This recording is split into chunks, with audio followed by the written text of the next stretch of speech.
now it's time to install the LRP into the 8T. So what we got to do basically is just some simple things.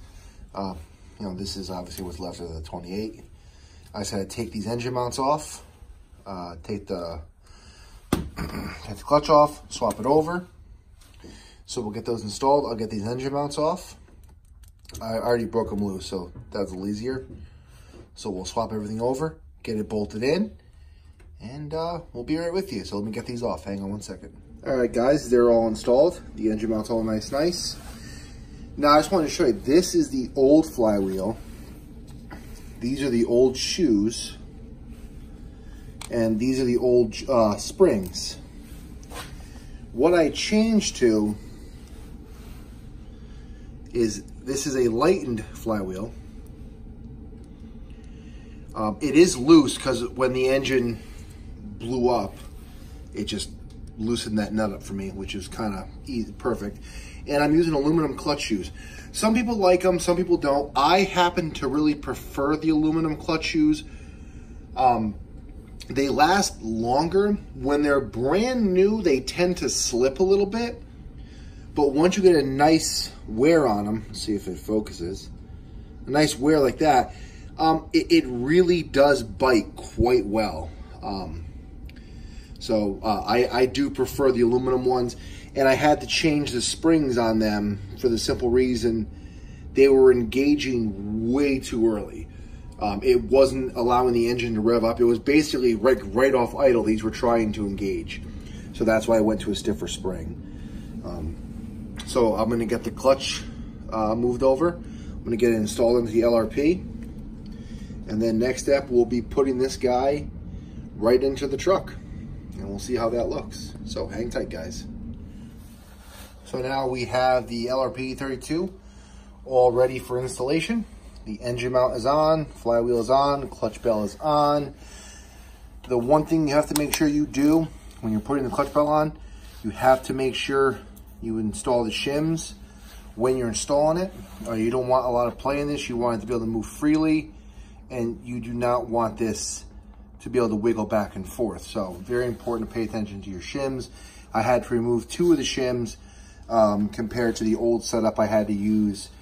On the old setup, on the 28, I had to use 4 shims on the back and 1 shim on the front. On this one, I needed 3 shims in the back, no shims in the front.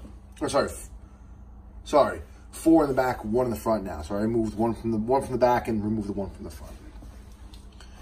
Other than that, this puppy is ready for installation.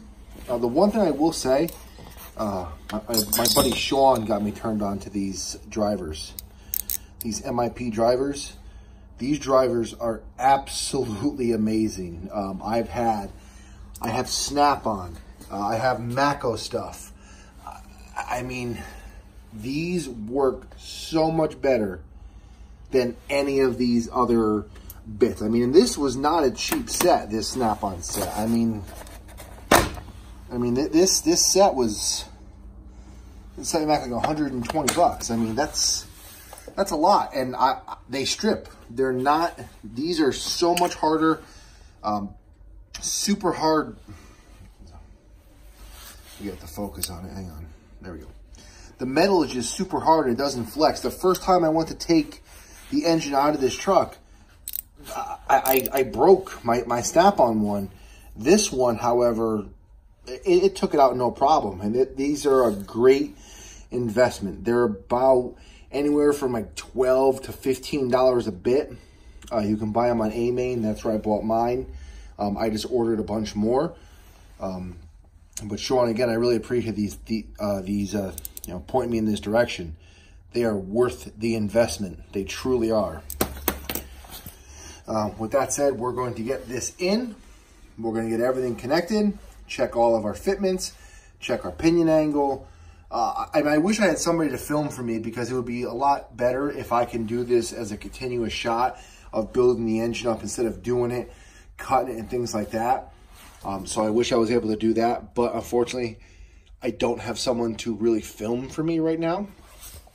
The next thing I'm going to do is I'm going to be changing the wing, because this wing is just destroyed. I broke it in New Jersey when I was ice skating You can check that out on Eric's page in the Daddy Daughter Team of New Jersey. You can see where I completely landed super hard in the wing. I completely ruined that. I also want to change the body. I do like the body. I truly do like the purple and the yellow look. I like it a lot, but I want to change the look. So I'm going to be getting a new body for this.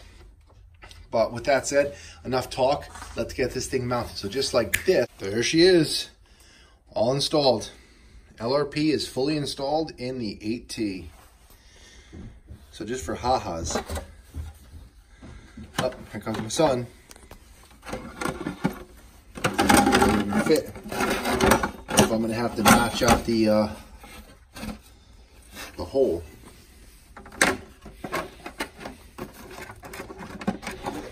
I might have to notch out.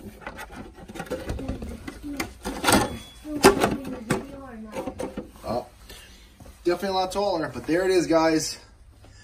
LRP 32X, fully installed in the 8T. All right, guys, till later. All right, Matthew, what do you think of it? Good. Looks good? Yeah, I like it. All right, guys, next video will be the first startup. Later, guys.